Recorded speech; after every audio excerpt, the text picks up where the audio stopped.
Next question असा असेल की शॉर्ट नोट्स प्रिपेअर करताना कुठले पॉइंट्स त्यांनी यूज केले होते? शॉर्ट नोट्स बनवायच्या वेळेस मी आधी MCQ सॉल्व करायचो, जे सरांनी शिकवलं होतं, जे ट्युशन्समध्ये लिहून द्यायचे ते सर्व थेअरी वगैरे सर्व वाचून घ्यायचो आणि MCQ सॉल्व करायचो आधी.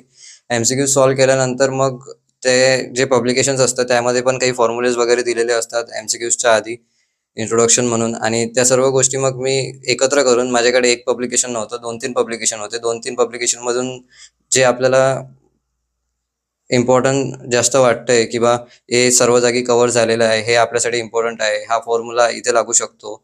मग ह्या सर्व गोष्टी मी तिन्ही पब्लिकेशनचं बघून, तिन्ही पब्लिकेशनमध्ये ते कशा प्रकारे सांगितलं आहे, फॉर्म्युलेज वगैरे ते सर्व लक्षात ठेवून शॉर्ट नोट्स तयार करायचो. आणि शॉर्ट नोट्स वर हे जास्त लक्षात ठेवायचो की आपली शॉर्ट नोट्स कमी जागेत झाली पाहिजे आणि छोट्या ह्याच्यात खूप साऱ्या गोष्टी बसल्या पाहिजे.